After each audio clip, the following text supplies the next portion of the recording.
Assalamualaikum warahmatullahi wabarakatuh. Bismillah, alhamdulillah, wassyukurillah, wala hawla wala quwata illa billah. Amma ba'd.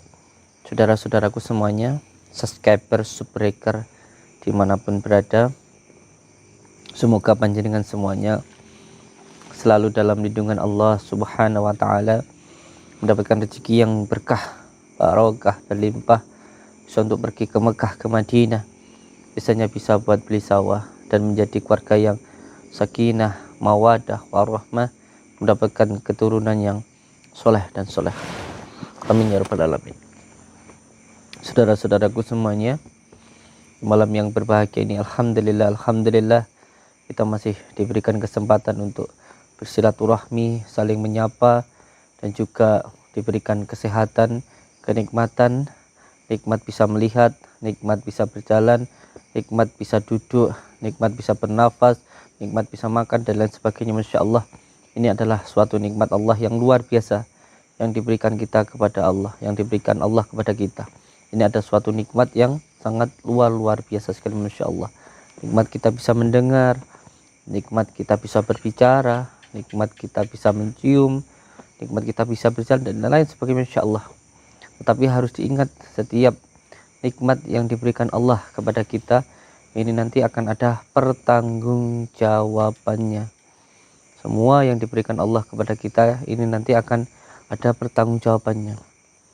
Ketika kita diberikan mulut kita untuk berbicara apa, ini nanti akan dimintai pertanggungjawaban oleh Allah. Ketika berbuat buruk, maka keburukan ini nanti akan menghancurkan diri kita sendiri. Ketika telinga kita mendengarkan sesuatu hal yang tidak baik, ini nanti akan ada pertanggungjawabannya. Oleh sebab itu, saya mengingatkan untuk diri saya sendiri, dan tentunya untuk saudara-saudaraku semuanya yang saya sayangi, yang saya kasihi, dan juga yang saya hormati semuanya. Semoga kita bisa menggunakan apa yang diberikan Allah ini dengan sebaik-baiknya. Kita punya mulut, ya kita gunakan mulut ini untuk berbicara sesuatu hal yang baik. Apabila ada perkataan yang tidak baik, mending lebih baik diam, tidak usah berbicara. Ketika ada perkataan yang tidak baik, lebih baik tidak usah didengarkan. Kalau memang tidak bisa untuk dihindarkan, lebih baik pergi. Kalau suatu hal yang tidak baik kita dengarkan, maka kita sama dengan yang mengatakan. Sama ketika kita mendengar ayat suci Al-Quran, maka ketika kita mendengarkannya, pahalanya akan sama dengan yang membaca. Tapi bila kita mendengarkan perkataan orang yang buruk, maka doanya akan sama dengan orang yang berkata buruk tadi. Sebagai contoh, ketika ada tetangga sampean mengrasani ngomong nih kalaan tonggo, kalau sampean mendengarkan pembicaraan orang tersebut, mengiyakan, mendengarkan terus menerus, maka dosanya akan sama dengan yang berbicara. Berarti sampean memakan bangkai saudara sampean, tetangga sampean sendiri. Apa sampean nggak jijik kan begitu? Oleh sebab itu, semoga kita semuanya dijauhkan dari perkataan mendengarkan dan mengucapkan perkataan hal yang buruk. Ini sama, mendengarkan dan mengucapkan perkataan yang buruk ini sama, dosanya sama. Oleh sebab itu, semoga kita tidak berkata yang buruk yang menyakiti hati orang lain, dan tidak mendengarkan perkataan yang buruk yang akan menyakiti dan membuat buruk hati kita. Amin ya rabbal alamin. Saudara-saudaraku semuanya, terkhusus untuk subscriber kita, terkhusus untuk saudara-saudara kita yang mau dan suka melihat tayangan kami, semoga kita semuanya bisa mengambil hikmah dari setiap apa yang kita lihat, dikarenakan apapun yang kita lihat di dunia ini adalah pelajaran, adalah guru untuk diri kita. Yang terpenting kita bisa mengambil hikmahnya dari setiap apa yang kita lihat. Dan untuk semua saudara-saudaraku dimanapun berada, saya mengucapkan terima kasih untuk semua saudaraku yang telah menjalin silaturahmi, telah bersilaturahmi kepada Padepokan. Saya ucapkan terima kasih. Satu yang menjadi tujuan kami, yang menjadi niat kami, bahwa ketika panjenengan datang kepada Padepokan, niatkan satu, untuk menyambungkan tali silaturahmi, itu saja. Kalau tujuannya sampean datang kepada Padepokan mengira saya itu sakti, maka saya pastikan panjenengan akan kecewa. Kalau tujuan sampean ke Padepokan mengira saya sakti, entah itu yang mau silaturahmi atau mau nyandang sakit, ya kadang terkena masalah dan lain sebagainya. Intinya kita hanya sama-sama berdoa kepada Allah, kalau memang sudah baik biar menjadi lebih baik lagi, kalau tidak baik menjadi lebih baik lagi. Dan ini yang sering sekali saya lihat di saudara-saudara kita, banyak sekali yang di dalam usahanya mengalami sebuah kebangkrutan, usaha selalu ditipu, usaha selalu bangkrut, hidupnya selalu menderita, selalu sakit-sakitan.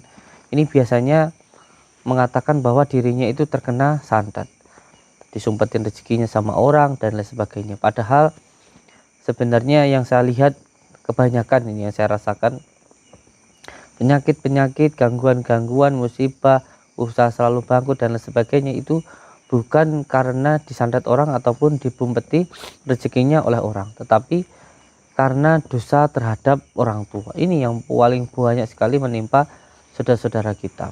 Karena hati-hati, ada dua dosa yang tidak hanya ditimpakan di akhirat tetapi juga di dunia.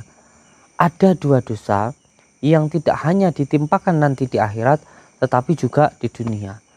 Yaitu yang pertama, dosa melawan orang tua. Yang kedua yaitu dosa zina. Jadi jangan sampai sampean mengira ketika saya melakukan hal ini nanti balasannya nanti di akhirat entah kapan, kan begitu. Jangan menganggap seperti itu. Kalau sampai melakukan dosa, sampai melawan orang tua, durhaka terhadap orang tua, bukan hanya nanti di akhirat hidup panjenengan sengsara, tetapi di dunia juga bakal kelunta-lunta, bakal sengsara. Jangan dikira ketika berzina dengan orang Allah nanti balasannya nanti di akhirat, yang penting nanti saya tobat, nggak mesti juga kapan nanti di akhirat. Jangan berpikir seperti itu. Bukan hanya nanti di akhirat disiksa, tetapi juga di dunia bakal mendapatkan sengsara. Dua dosa ini.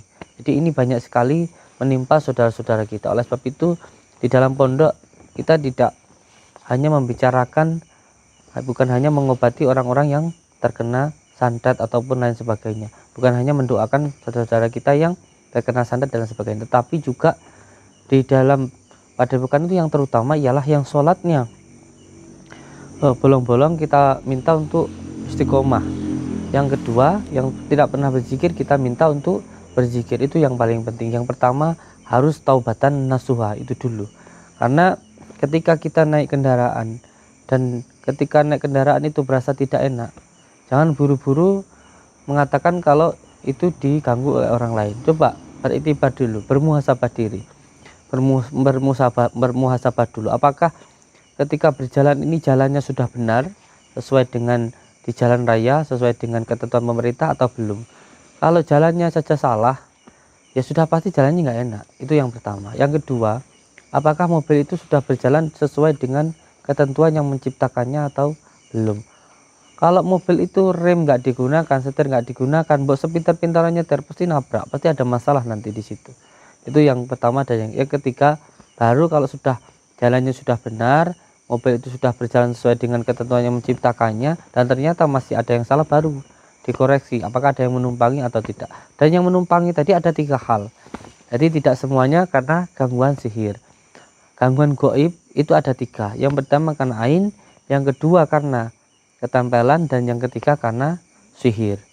Ini ada tanda-tandanya begitu. Jadi diindikasikan dulu bahwa kalau mengalami sakit ini, yang pertama kalau memang ada gangguan gaibnya, bukan hanya yang bersifat fisik. Yang pertama suka marah, hanya stroke.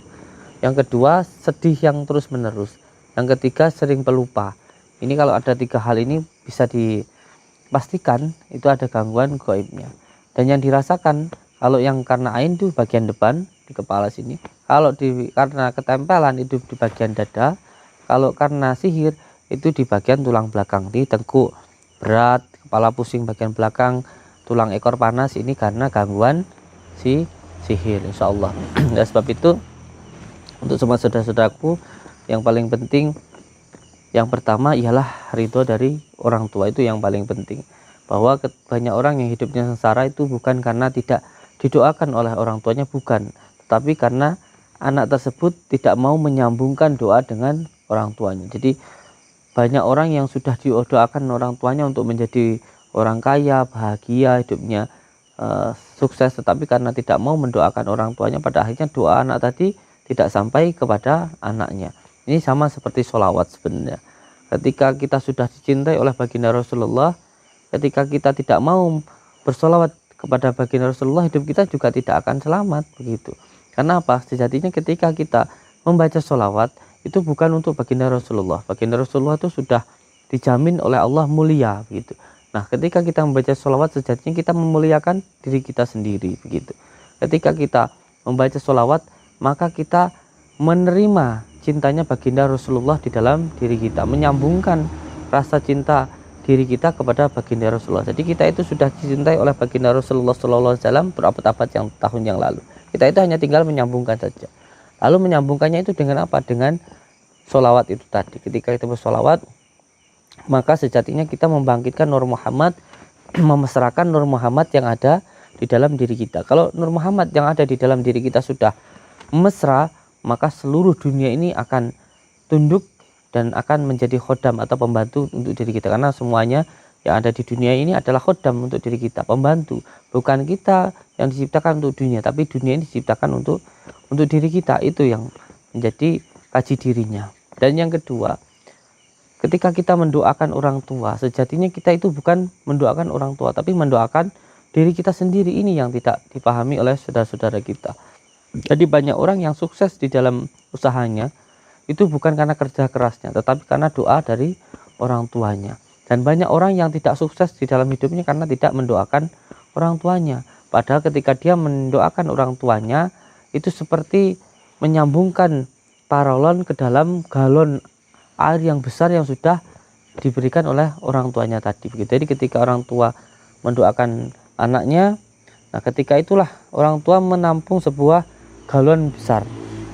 Jadi ketika orang tua bangun malam berdoa, ya Allah, jadikanlah anakku yang sukses, yang kaya, yang bahagia, itu sama Allah, oleh Allah ditampung di dalam lautal mahfud, sama Allah ditampung di sebuah, semuanya di sebuah galon besar begitu. Nah, diri kita ketika mendoakan orang tua tadi, maka kita menyambungkan dengan galon air yang tadi itu sehingga sampai kepada diri kita. Inilah rahasianya. Oleh sebab itu, untuk semua saudaraku, mari kita berbakti kepada orang tua yang masih hidup ya sebaik-baiknya, karena itu adalah pusaka kita yang paling mulia dan yang paling berharga.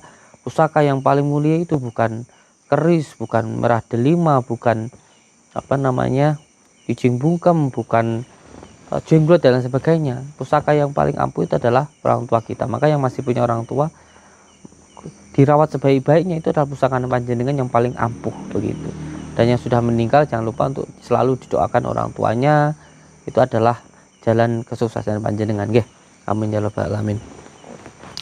Dan juga saudaraku, malam ini saya mau mendatangi sebuah rumah. Ini kita sudah dekat. Di rumah ini dikabarkan begitu, ada salah satu pasien saya yang kemarin kita lakukan pembersihan itu menyampaikan bahwa ada masalah dengan masih saudaranya sendiri, dan ada sempat diancam mau disantet begitu, dan katanya sudah berkali-kali disantet, tapi kita Allah alam biswab, kita tidak tahu. Oleh sebab itu kita datangi langsung supaya kita bisa bertabayun langsung kepada orangnya ini nanti. Nggih. Semoga saja ini nanti dipermudah Allah. Saya tidak punya kekuatan apa-apa, sebab itu saya minta doa dari saudara-saudaraku. Semoga saya diberikan kekuatan oleh Allah untuk menyadarkan saudara kita ini.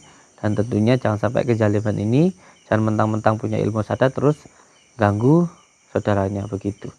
Ini yang paling penting, dan yang penting juga untuk saudara-saudaraku semuanya, jangan pernah takut dengan yang namanya ilmu santet begitu. Tidak akan mampu mengenai diri kita selama diri kita berpegang teguh kepada tali Allah. Bismillahirrahmanirrahim.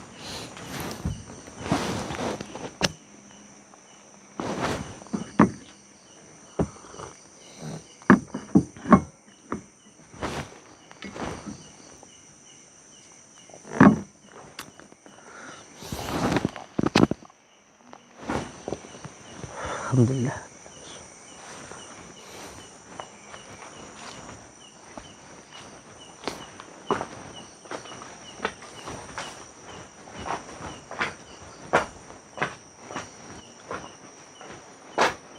Assalamualaikum.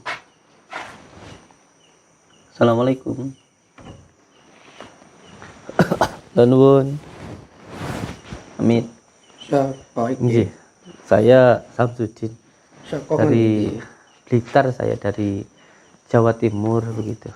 Sak perlune ana apa? Oke, sebelumnya kula nyuwun ngapura. Asal kula mlebet saya mau bersilaturahmi ke panjenengan, pengen ngobrol-ngobrol. Hah, monggo monggo.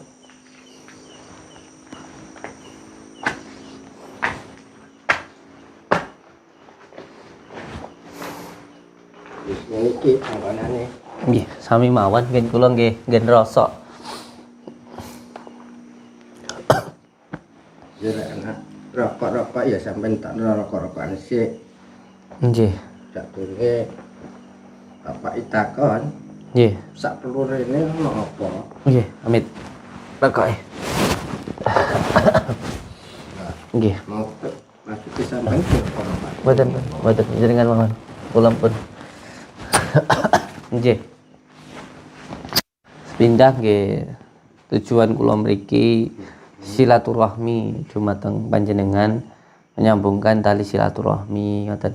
Merga nyambungke silaturahmi niku nebihne sedaya bala, neketne rejeki, manjangna umur insyaallah ngoten. Merga ngoten niku sebab seperti itu saya datang ke sini begitu. Nah, tujuan saya pertama saya silaturahmi, dan tujuan dan maksud saya kedua datang ke tempat ini karena saya mendapatkan sebuah amanah begitu. Amanah saka sapa kuwi? Iya, ini mohon maaf sebelumnya saya tidak mau mengadu domba tentunya, tetapi ini daripada menjadi sebuah pertengkaran begitu. Jadi saya ini menjadi penengah dari kedua belah pihak, terutama dari pihak sana dan juga dari sebelah sini begitu. Maksudnya piye? Nah, begini, mohon maaf. Kemarin kan panjenengan sempat mengatakan katanya mau nyantet saudara sampean yang masalah warisan kemarin itu. Lho. Iki cari sapa? Ya mohon maaf, ini saya dari pihak sana menyampaikan kepada saya bahwa hak waris yang beliau punya itu kan sebenarnya adalah hak mereka, karena itu pemberian dari mbahnya begitu, yang masih dari istrinya panjenengan, nggak perlu saya sebutkan tentunya.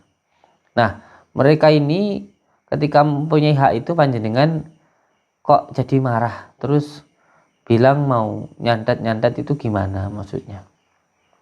Sing arep ngantet ki ya sapa, sing diomong niki ya sapa, aku pun ora paham. Nggih.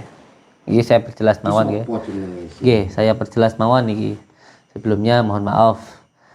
Saya Samsudin dari Blitar, Jawa Timur begitu. Ada salah satu saudara yang datang ke rumah, namanya Bu Rusmini. Beliau menyampaikan kepada saya bahwa Bu Rusmini sampean tepang mboten? Tepang apa ndak sampean? Ya. Ya kan? Nah, berarti kan sampean kenal. Nah, Bu Rusmini ini siapa sampean? Kuwi adik kuwi. Oh, adik dari bojoku. Oh, dari istrinya panjenengan. Nah, beliau ini menyampaikan ke saya bahwa beliau punya warisan dari mbah, dari mbahnya, iya kan? Nah, terus kemarin kan sudah dijelaskan bahwa itu menjadi hak warisnya. Terus kenapa jenengan marah-marah terus jenengan mengucapkan kata-kata mau nyantet sana? Mentang-mentang sampean di sini dianggap sebagai orang pintar atau orang yang mempunyai ilmu begitu. Nah, oleh sebab itu orangnya ketakutan. Dan ini mohon maaf sekali. Kenapa keluarganya sampai minta tolong ke kami, ke saya, karena keluarganya banyak yang sakit. Bahkan ada yang sakit aneh kemarin itu, ada yang punya rasa takut, ada yang sampai muntah darah. Ada di channel saya punya YouTube gitu. Nah, situ itu sampai beberapa kali muntah darah, terus perutnya sampai membesar yang ibunya itu kemarin. Nah, ketika saya melakukan pembersihan di sana itu kita temukan barang-barang yang aneh-aneh begitu. Nah, saya tentunya datang ke sini bukan menuduh, bukan. Tetapi saya juga merasakan secara sebatinnya kok ada hubungannya dengan tempat ini begitu. Itu yang pertama. Saya tidak nuduh ya, mohon maaf. Kalau salah, saya salahkan sama juga, saya juga mau. Yang pertama, ada hubungannya dengan tempat ini yang saya rasakan. Kalau rasa saya salah ya wajar, saya manusia. Terus yang kedua, dinilai dari perkataan panjenengan kepada ibu tersebut yang mengatakan sebelum ibu sakit masalah warisan kemarin, panjenengan kok sampai bilang masalah itu mau sampean sandat ibunya, kan begitu. Itu yang menjadi pokok permasalahannya, sehingga saya datang ke sini mau bertabayun. Saya sebagai perwakilan dari beliau, kalau memang beliau ada salah ya tolong dimaafkan. Jangan cuman karena harta sampai pada akhirnya persaudaraan hancur, apalagi kalau sampai menggunakan ilmu-ilmu yang semacam itu tambah-tambah lagi secara dunianya sudah bejat, secara akhiratnya itu sudah musyrik begitu. Jadi ini perlu untuk saya tegaskan. Lek sampean waskita sing nyatet ku sapa? Ya kudune sampean ya wis ero. Ya sebab itu yang saya rasakan dari tempat ini begitu. Sebab itu saya langsung bertabayun ke panjenengan begitu. Kok aneh? Nggak ada yang kan aneh. Dukun ki Kakung Blitar ki akeh dukun. Oh, iya itu kan di Blitar lah, sampai ini kan jauh begitu. Musuh pun yo mungkin dek ya musuh yo akeh. Iya, jaga orang mau cari kemana juga terserah. Tetapi ini kan panjenengan jauh sekali begitu. Dan ini yang ada hubungannya dengan ibu itu, dengan perkataannya ibu itu.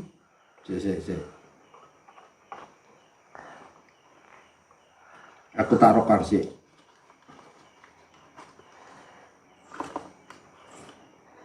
Duh, siapa nih monggo rokokan? Enggak, buat sampean saja. Udah, buat sampean saja, saya enggak. Saya memang buat sampean. Iki lah ndudono. Enggak, bukan, saya ada sendiri saya.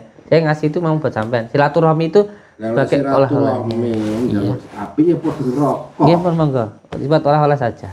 Saya sudah ada. Lah ya apa ora enak ngerokok. Enggak apa-apa, santai aja. Ora ono. Santai saja sudah. Seduluran. Ya ini sudah seduluran. Kan saya ngasih. Seduluran. Wes ora, Kak Sito wis. Ayo lanjut. Ya itu tadi saya kan bilang kalau saya waskito, saya enggak waskito. Tetapi saya rasakan dari tempat ini begitu. Dari tempat inilah pusat dari towernya, pengirimnya sandat yang ibu itu rasakan begitu loh. Yes. Saiki lek memangi ilmumu kandel apa wis waskita tenan ya wis. Memangi aku sing gawe terus saiki arepe apa awakmu? Ya sebab itu saya datang ke sini. Saya mintakan saya datang ke sini kan baik-baik, kan begitu. Saya minta untuk sudahlah dihentikan. Bagaimanapun juga itu saudara panjenengan, kan begitu. Jangan cuman karena harta persaudaraan jadi terputus. Jangan karena harta hati ini panjenengan ditutupi, diselumuti oleh kerakusan dan juga hawa nafsu. Janganlah seperti itu. Diri kita ini kan manusia, kita ini kan bukan hewan. Kita punya akal untuk berpikir gitu loh.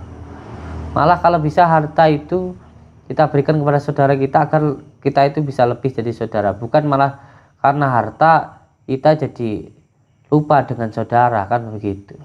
Ya saya tidak mau ikut campur lah, itu malah urusan pribadi panjenengan, saya tidak ikut campur. Tetapi perlu untuk sampean pahami nggih Kang nggih, nggih Mbah nggih ingkang kula sayangi, ingkang kula takdimi.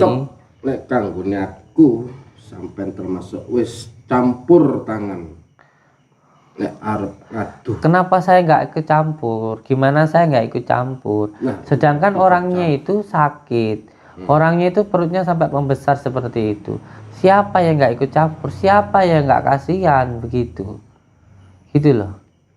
Oleh sebab itu saya harus ikut campur karena beliau itu sakit. Di kita itu ada amal ma'ruf nahi mungkar, ada kewajiban-kewajiban kita untuk menolong saudara kita gitu loh. maksud saya. Kalau sampai ngelakuin kayak gitu terus saya suruh biarkan ya terus gimana gitu loh maksud saya. Ayo kan wis berarti sampai campur tangan. Coba Ya, sampean tuh ngelakuin yang kayak gitu, Mbah. Karpe piye? Ya saya minta Di ilmu piye? saya itu nggak kesini nggak ngajak adu ilmu atau apa. Saya itu ngajak kesini, saya mohon ke panjenengan lah. Kula nyuwun dumateng panjenengan. Ampun ngoten niku lah. Aja mentang-mentang sampean duwe ilmu apa sing sampean rumangsani sing duwe ilmu ki mung sampean tok. Apa sing sampean kira sampean iki wong paling sakti ngono ta? Mbok anggap sampean iku paling hebat gitu ta? Jelas. Aku Aja sombong dadi menungso iku. Sampeyan iku lho padha-padhane mangan sego. Padha-padhane mangan sego. Apa sing sampeyan andelno, Sampeyan mati mengko dikubur dadi lemah. Mikira gitu loh. Ndak usah sok-sokan lah sampeyan iku. Lah sampeyan pancen hebat, pancen sampeyan itu sakti. Aja nyantet dulu sampeyan sing gak duwe ilmu apa-apa. Sampeyan santet aku Oke. Iya. Ngerti ta saiki? Aku nyosu kok gemes to karo sampean iki. Lek wis ngucap Tenanan. sampean ke ngono. Mergo sampean iku songong, sombong, sok-sok sekti sampean iku. Wis jelas. Lah sampean pancen sekti tenan. Kok duwe lah ilmu. Aja lah duwe ilmu terus nggo nyakiti wong ngono. Duwe ilmu ki nggo ditulung, ora nggo nglarani wong. Ya lek Aja sombong. kuwi ora kena diatur. Sing perlu diatur iku sampean. Sing perlu diatur iku sampean. Sampean iku urip diatur, diaturan, di peraturan ora. Sampean iku aja kaya kewan, mentang-mentang duwe ilmu, mentang-mentang kuat, wong lain mbok sengsara. Aku dudu kewan, Lah piye? kewan koyo wedhus kuwi kewan. Apa bedane? Apa bedane? Wong aku cek duwe. Duwe apa? Duwe ati apa ora? Ya duwe Wah, kesekten. elah. Kesekten apa? Sekten celeng kepret apa? Lah sampean duwe ati ora kaya kewan, ora mungkin ta sampean iku arep nyandet wong sak geleme sampean. Apa meneh kuwi dulure sampean? Sampeyan ora duwe ati, ora duwe utek. Atine sampean ning endi? Uteke sampean ning endi ngono lho. Aja sombong wis. Tokno iki kabeh ilmumu aja gak usah ragu. Ya wis, ayo dijajal iki. Lah ilmu apa sampean wis? Oke, aku ora ngerti apa-apa, ya.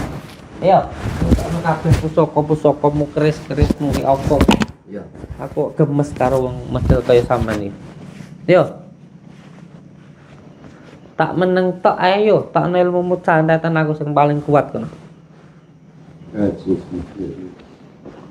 Apa mantramu tok jin-jinmu sing paling sakti kono. Ora usah tanggung-tanggung. Pancen aku mati yo mati syahid tak apa. Tak ikhlasno ayo.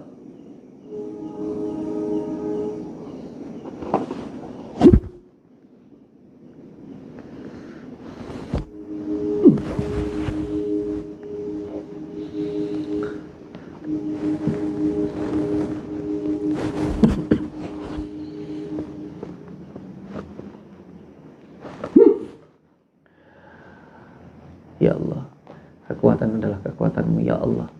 Dengan kekuatan-Mu saya memohon ya Allah, berilah hamba kekuatan untuk amal ma'ruf nahi munkar ya Allah.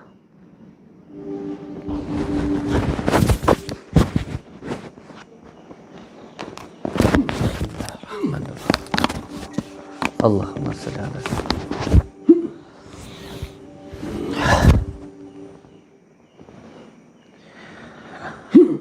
Syirullah, Jatullah, Sifatullah, Wujudullah, Afalullah, La ilaha illallah, Muhammadur Rasulullah.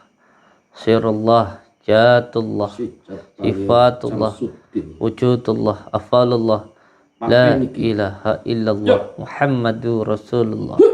Syirullah, Jatullah, Wujudullah, Fatullah, Falullah, La ilaha illallah, Muhammadur Rasulullah. Sirullah, Jatullah, Fatullah, Wujudullah, Falullah, La ilaha illallah, Muhammadur Rasulullah. Sirullah, Jatullah, Sifatullah, Wujudullah, Afalullah, La ilaha illallah, Muhammadur Rasulullah. Sirullah, Jatullah, La ilaha illallah, Muhammadur Rasulullah. Sirullah, Jatullah, sifatullah, wujudullah, afalullah, la ilaha illallah, Muhammadur Rasulullah, sirullah, jatullah, sifatullah, wujudullah, afalullah, la ilaha illallah, Muhammadur Rasulullah, sirullah, jatullah, sifatullah, wujudullah, la ilaha illallah, Muhammadur Rasulullah, sirullah, jatullah, sifatullah, wujudullah, afalullah, la ilaha illallah, Muhammadur Rasulullah, sirullah, jatullah, Allah wujudullah, afalullah, la ilaha illallah, Muhammadur Rasulullah, sirullah, jatullah, sifatullah, wujudullah, afalullah, la ilaha illallah, Muhammadur Rasulullah.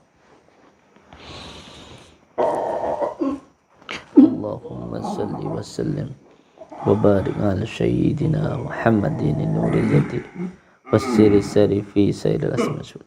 Ya Allah, kekuatan adalah kekuatan-Mu, ya Allah. Penjagaan adalah penjagaanmu, ya Allah. Ya Allah, dengan kekuatan-Mu, dengan penjagaan-Mu, saya mohon jagalah diri hamba, ya Allah.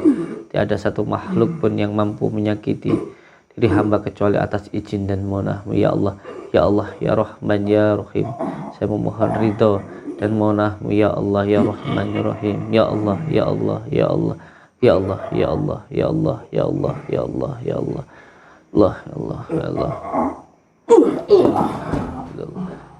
Ya Allah, Allah, ya Allah, ya Allah, ya Allah, ya Allah, ya Allah, ya Allah, ya Allah, ya Allah, ya Allah, ya Allah, ya Allah.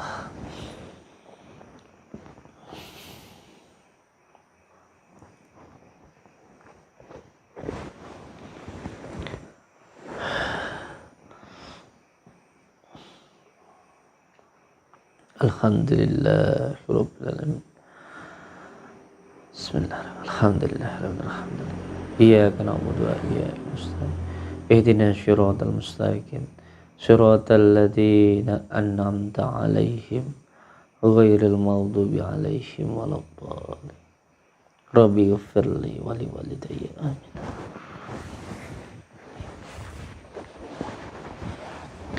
Allah subhanahu.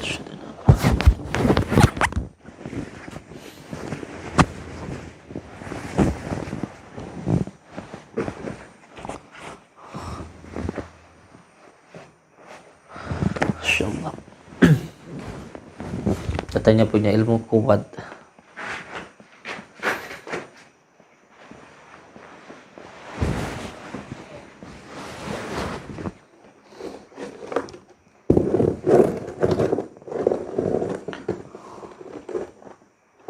A'udzubillahi minasyaitonirrajim. Bismillahirrahmanirrahim. Dengan izin dan maunah-Mu, ya Allah, hilangkanlah semua kekuatan gaib yang ada di dalam diri orang ini. Innama amruhu idza arada sayyi'an ayyaqula lahu kun fayakun kun fayakun.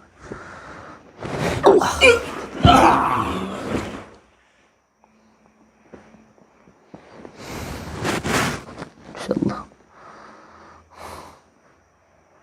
Orang yang seperti ini menjadi contoh untuk saudara-saudara kita semuanya, untuk saudaraku semuanya. Hidup jangan sampai terkuasai oleh hawa nafsu. Pada akhirnya tidak ada orang yang hidupnya mulia karena menuruti hawa nafsu. Orang marah, nurutin hawa nafsu, membunuh orang, pada akhirnya masuk penjara. Suka dengan orang, tidak bisa membedakan apakah itu istrinya, apakah itu haknya atau bukan, langsung saja disikat, memerkosa orang, ya akhirnya dipenjara. Tidak ada orang hidup di dunia ini yang menuruti hawa nafsu, hidupnya bahagia, tidak ada, semuanya sengsara. Oleh sebab itu musuh terbesar yang ada di dalam dunia ini bukanlah di luar dari diri kita, bukan orang lain. Musuh terbesar kita itu ya diri kita sendiri. Nafsu kita sendiri itulah musuh kita terbesar. Dan nafsu ini tidak bisa dihilangi. Nafsu ini bisanya hanya dikendalikan. Selama kita hidup, kita ini masih punya nafsu. Kalau namanya kita masih menghirup nafas hawa, ya kita dimulai dari lahir, ceprot lahir punya nafas itu punya hawa nafsu. Punya marah, dengki, iri, dan lain sebagainya. Oleh sebab itu, dikendalikan hawa nafsu kita. Jangan sampai kita yang dikuasai hawa nafsu. Kita diberikan akal ini untuk mengendalikan hawa nafsu. Jangan sampai kita dikendalikan oleh hawa nafsu. Kalau sampai kita dikendalikan oleh hawa nafsu, maka diri kita nanti akan lebih hina daripada binatang, begitu. Kita dikatakan manusia yang sempurna karena kita itu punya akal. Kalau hewan itu punyanya nafsu, ya pantas saja kalau hidupnya seperti itu. Kita manusia harus lebih bermartabat, begitu. Semoga kita semuanya diberikan kekuatan oleh Allah untuk bisa melawan hawa nafsu, untuk bisa mengendalikan hawa nafsu. Dan kunci utama untuk melawan hawa nafsu itu, yang pertama, ketika ada yang bertanya kepada saya, bagaimana cara untuk melawan hawa nafsu? Yang pertama, ya harus dipaksa. Kunci untuk melawan yang hawa nafsu itu harus dipaksa. Kalau sudah terbiasa melawan hawa nafsu, maka kita akan bisa mengendalikan hawa nafsu. Sebab itu, cara untuk mengendalikan hawa nafsu, yang pertama harus dengan puasa. Karena puasa ini menekan semua yang bersifat duniawi. Ruh kita ini dikendalikan, dibungkus oleh duniawi. Ketika dunianya ditekan, maka ruhnya akan kuat. Bagaimana cara untuk menekan duniawi? Ya kita mengurangi semua kesenangan dunia. Makan, minum, tidur, wanita, dan lain sebagainya. Itu ditahan. Oleh sebab itu, kita diwajibkan untuk berpuasa. Mulai antirakat riyadhah, begitu. Jangan sampai hidup hanya untuk makan, tapi makanlah untuk hidup. Semoga saudara-saudaraku dimanapun berada, kita semuanya dijadikan manusia sebenar-benarnya manusia, manusia yang bisa mengendalikan hawa nafsunya, bukan yang kita dikendalikan hawa nafsu. Jangan sampai kita berniat baik tetapi diselimuti oleh hawa nafsu menjadi hal yang tidak baik. Banyak hal-hal yang kelihatannya baik padahal itu tidak baik. Oleh sebab itu, mari untuk semua saudara-saudaraku belajar syariat, tarekat, hakikat, dan marifat. Semoga semua saudaraku dimanapun berada selalu dalam lindungan Allah Subhanahu wa Ta'ala, mendapatkan rezeki yang berkah, barokah, berlimpah, bisa untuk pergi ke Mekah, ke Madinah, sisanya bisa buat beli sawah dan menjadi keluarga yang sakinah, mawaddah, warahmah. Saya ucapkan terima kasih. Wabillahi taufiq wal hidayah. Assalamualaikum warahmatullahi wabarakatuh.